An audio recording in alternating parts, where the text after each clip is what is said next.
This is Benjamin Fulford speaking on December 22nd, 2023. And this date is interesting because it's actually the real solar new year. And as I've been dealing with these secret societies who've been controlling at least monotheistic civilization for thousands of years, one of the things I uncovered is that they control our calendars. And what happened was when the Romans imposed Christianity, they took over the old solar new year and they transposed the birthday of Jesus Christ onto it. The fact is that nowhere in the Bibles does it say when Jesus Christ was born. But what happens is in the northern hemisphere, the sun sets further and further north every day until it's at its most northern point on the 21st. That's the winter solstice. And then for 3 days, it seems to be setting in the same place. And then on the 25th, it visibly moves south. And that's the beginning of the solar new year. So Christmas is the solar new year, but technically it's actually today, the 22nd. And when this whole battle for the planet is finished, I think that we need to reset the calendars to align them with the solar movements that they were, supposed to be aligned with. And I've also previously suggested that we start with the year 2012 as the year zero for a new world calendar, because that's the end of a 26,000 year cycle that the Mayans and others measured. And it's also in the Western system, it's the beginning of the age of Aquarius. And that's anyway, I won't get too much into that, but we're dealing with things that are so biblical that we really could end up redoing the calendars worldwide. That's the sort of stuff we're dealing with. Okay, now getting back to the weekly situation, we're in a kind of interregnum. Everything seems to be on a sort of pause, but there is very severe fighting going on under the surface. German farmers have now joined with Polish and Slovakian farmers to blockade. They've jammed up downtown Berlin and stuff. And what they're fighting against is BlackRock and Vanguard, these big Rockefeller Rothschild funds who have started dumping Ukrainian produce, grains and stuff on the European market and sort of bankrupting most of the other Western European farmers. And they're doing it because they're not able to export to the rest of the world. There's this blockade going on. So this is an open revolt. And a similar thing happened in France when the parliament completely rejected Macron Rothschild's plan to let in more immigrants. And so there is open revolt happening. Now, the other big thing that happened was, as I noticed in my last weekly report, all these people like Klaus Schwab Rothschild and Warren Buffett, Barack Obama, they're all threatening a major cyber attack. And they put out a Netflix movie, which people have written about, which shows ships crashing on land and airplanes crashing and autopilot cars being crashed and stuff. And there was a big cyber attack planned. And the big target apparently was the huge NSA data center in Utah, which basically it has all the records of all the world's emails and everything ever on the internet, ever. And the idea was to hit that with an electromagnetic pulse weapon and wipe out all the records. And this would have been a move by the Khazarian mafia to destroy evidence that incriminates them, in mass murder, etc. But that has been stopped. Now, I also noticed that the Q site that correctly called for a power outage at exactly midnight on the 15th, they're now saying that Donald Trump will be president again on the 27th or 28th of December. So let's see if that happens. But I'm now being told that the whole Q thing, it's not really about Donald Trump. It's about military intelligence, and they're going to use a Donald Trump, maybe the Donald Trump, as their figurehead. But it is a military move, and they are on taking action I've also confirmed with high-level MI6 types that something will happen in the new year, that there may be a change. But you can already see that the old forces have lost control of the money. And you can see this because Ukraine got no money when they were getting like 100 billion a year before that, and Israel's not getting any money. So something has happened, and there is a transition taking place.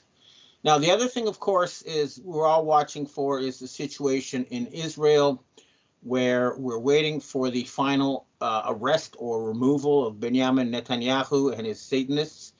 Now, we note the Houthis have cut off the Red Sea, and it's interesting that they're sending out these $1,000 drones, and the U.S. Navy is using multi-million-dollar instruments to wipe them out, and they're going to run out of expensive missiles sooner than the Houthis are going to run out of cheap drones. So that's it shows that warfare has fundamentally changed. The Russian military too has now completely changed its military doctrine. It's no longer tanks covered by aircraft. It's now assault teams with drones. So modern warfare has completely changed, and Ukraine was a laboratory for that. And as everybody now knows, the West, the NATO, has been completely and utterly defeated in the Ukraine. The German military, the French military, they're all saying they would not last 2 or 3 days against a full-scale Russian invasion. But the Russians are not going to invade. They've already reached a deal with the border between Western Europe and Russia on the Dnieper River, and they're happy with that deal, and they have no wish to, take on all the expense and headaches of ruling over non-Russian peoples. But there will be a wholesale regime change. So the thing to watch out for is the public fall of Netanyahu, because then the dominoes will start falling. You'll see Justin Trudeau, Macron, Scholz, the whole Biden, the whole shebang will be removed. So let's see, it is going to happen. There's no doubt about it at this point, but the timing is always hard to predict. And again, we must never underestimate these people. They are some of the most vicious and dangerous people in history, and you can be sure they still have some nasty surprises left. So we cannot let down our guard. But clearly, on a global level, they have been defeated. This is, they really are down to just the United States, Israel, and a few utterly corrupt leaders in places like Czechia and Austria and Guatemala, stuff like that. But it's really down to that at this point. So something's going to change. Now, the other thing I think what's going to happen is I noticed that the Colorado Supreme Court moved to disqualify Donald Trump. Now, this is interesting because back in 2016, I was told that there was a huge battle between special forces and the giant bunker complex underneath Denver Airport in Colorado, and that this is what caused the switching of the election from a planned Hillary Clinton to Donald Trump. So I'm guessing there's going to be some kind of war or battle between special forces and the Dome in Colorado, and that this might be the last big Nazi stronghold that and the one, of course, in Silicon Valley. But I think something is going to happen. In overall, though, I think as the holiday season starts, you're going to see the news cycle kind of churning. But under the surface, big things are happening. Well, that's what I have to say for myself this week. Now I'd like to answer questions from readers and viewers. And then we have our first question for today. When Robert David Steele died, you announced it was one of your videos. You announced it on one of your videos with a winking eye. The question is, will he rise from the dead, or do you expect that he will stay under the radar? I'd like to know that myself, because what I was told at the time, I was warned by his people that he was in a hospital and he was being intubated, and I contacted him and he said it was touch and go. And I contacted MI6 and people. I said, he's in this Florida hospital. He needs to be rescued. After that, his death was announced. What MI6 told me was that he had been given a large retirement fund, and his attempt to run for president hadn't gone as planned, so he was going back as a background figure. And later, I was told by someone, this Mel K lady, that she claimed to know him, that there was no funeral and there was no grave. Okay, but I haven't heard from the man himself since that time, and I don't rule out the possibility that they killed him and then they're trying to cover it up because they don't want revenge and fallout. We'll find out. But I haven't. I was told all this, but I haven't personally confirmed with him himself that he's still alive. Okay, next question. Hi, Ben. I read that Qatar had sent funds to Harvard University in recent years, and that the people directing Hamas in Gaza were in Qatar but fled. Is any of this true? I don't know about Qatar funding Harvard, but it makes sense. What I do know is that U.S. Special Forces took over Qatar, and it's become a huge, and it has been funding Hamas, and that Hamas takes its orders from the U.S. I'm assuming that would be the Qatarian mafia-linked people, the Rockefellers and those people. So then it would make sense that they're also funding all this weird gender-bending stuff they're pushing all everywhere. But I can't confirm exactly. But yeah, definitely Qatar is a big slush fund for the bad guys, or has been. Hopefully that will end soon. Next question. Hi, Ben. There's been rumors of a recent unconfirmed report of a failed assassination attempt on Donald Trump. Do you know anything about this? I have not heard anything directly, but what I do know is that the Donald Trump, I was told that the Donald Trump at Mar-a-Lago is not the real man, and the real one is in the military base in Mount Cheyenne. So if there was an attempt, I'm guessing it was at the one at Mar-a-Lago, but I don't have any direct knowledge of this, so I'm only speculating. Next question. Evan, was the U.S. military helicopter that went down in Japan an attack on the United States, or do you think it was just a technical malfunction, as they say?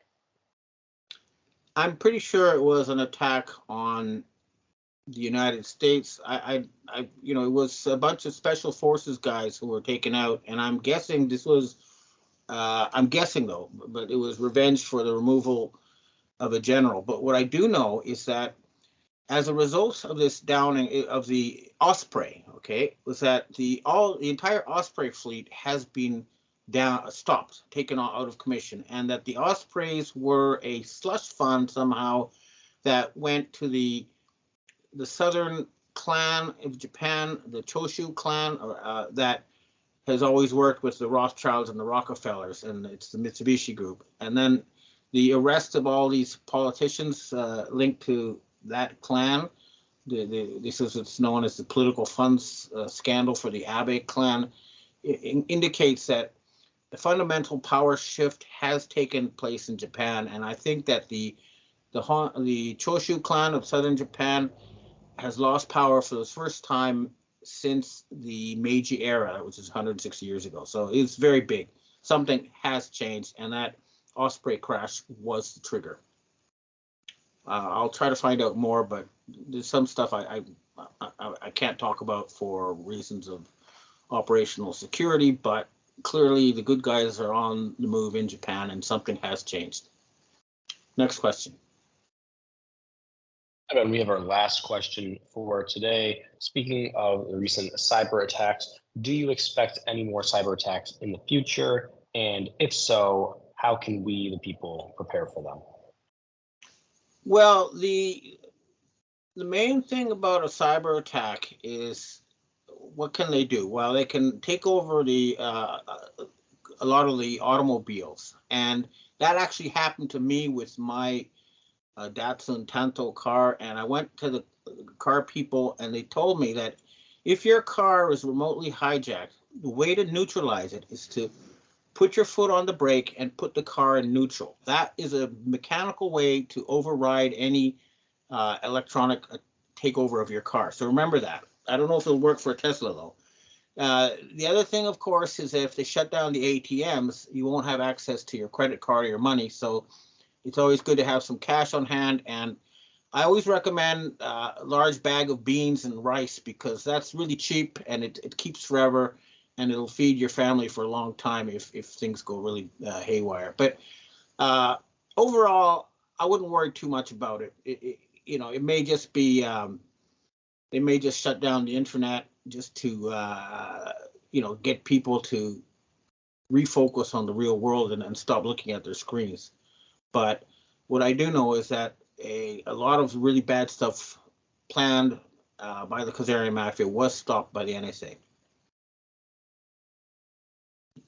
Well, I hope to see you again next week, and it'll be on a Saturday next week for reasons I'll explain later. But it'll be one day later next week, my podcast. Thanks, and Merry Christmas in the meanwhile.